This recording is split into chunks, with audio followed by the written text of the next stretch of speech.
We Do Biz. 3 minutes. Un expert. Un conseil. Sur We Do Biz. 3 minutes, un conseil, un expert, c'est tout de suite sur We Do Biz où j'ai le plaisir de recevoir Raymond Dijol. Bonjour. Bonjour Thomas. Raymond Dijol, vous êtes expert comptable, commissaire aux comptes, directeur général de GVA, également membre du groupement Différence et enfin expert, et ça tombe bien, c'est tout le sujet de notre chronique aujourd'hui, en évaluation d'entreprise. Alors cette évaluation d'entreprise, concrètement quand on parle d'enjeux pour nos dirigeants, pour les actionnaires, de quoi parle-t-on ? Écoutez, l'évaluation d'entreprise, c'est un passage obligé à mon sens pour les dirigeants et pour les actionnaires. Pour plusieurs raisons. La plus connue, si vous voulez, c'est qu'en fait, quand on veut céder sa entreprise. Et ça, on n'a pas le choix, il faut connaître la valeur de cette société. Ça, c'est le premier point, c'est indispensable. Il y a d'autres éléments dans la vie d'une entreprise qui font qu'on est amené aussi à évaluer. Alors, je vais en citer quelques-uns.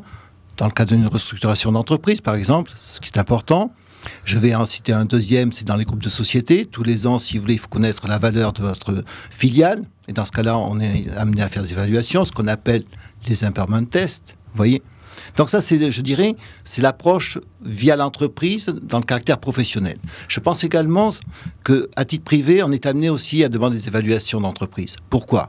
Tout simplement, si vous voulez, vous avez l'ISF qui est en train d'un passage douloureux pour les détenteurs de titres. Et dans ce cas-là, il faut connaître tous les ans, au 1er janvier, la valeur de la participation que l'on détient, quand c'est considéré comme un bien non professionnel. Un deuxième exemple, encore plus douloureux, si vous voulez, c'est qu'en fait, dans le cas d'un divorce, les titres d'une société appartiennent à la communauté. Et il faut connaître la valeur de ces titres pour pouvoir indemniser l'un ou l'autre des époux. Vous voyez, donc, même dans le patrimoine privé, on est amené à utiliser une évaluation d'entreprise. Donc finalement, effectivement, les exemples, les moments où il faut connaître la valeur de son entreprise ne manquent pas. J'imagine malgré tout que ça ne s'improvise pas.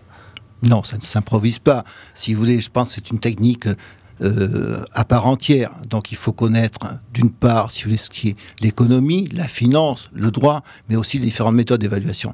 Ce qui est important aussi, et souvent on l'oublie, c'est de dire qu'en fait, il faut regarder le contexte de cette évaluation, parce que d'un contexte à l'autre, l'évaluation va être différente. Est-ce qu'on peut donner quelques exemples sur la manière de procéder à cette évaluation d'entreprise ? Alors, ce qui est très très important dans un premier temps, c'est l'analyse stratégique. Il faut connaître le positionnement de la société, sa création de richesse, ses forces, ses faiblesses, son secteur concurrentiel. Tout ça, c'est très important et c'est souvent négligé. Ça, c'est le premier point. Ensuite, si vous voulez, il faut travailler sur différentes méthodes. Donc, la première méthode, la plus connue, c'est le DCF, la méthode DCF.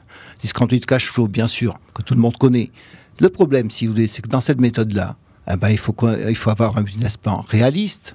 Et puis, si vous voulez, il faut que le taux d'actualisation soit compatible. Si vous avez un business plan qui est irréaliste, la valorisation sera de facto irréaliste. Ensuite, vous avez des méthodes qu'on utilise également, qui sont la méthode des comparables, quand on peut avoir des transactions comparables dans ce secteur d'activité. Vous avez aussi la méthode des multiples. Donc, vous prenez les EBITDA, par exemple, multipliés par 4 ou 5. Ensuite, si vous voulez, il y a une méthode qu'on a, nous, les professionnels, tendance à rejeter, c'est l'actif net retraité. Pourquoi ? Parce qu'en fait, cette méthode-là, c'est plutôt dans le cas d'un arrêt d'activité.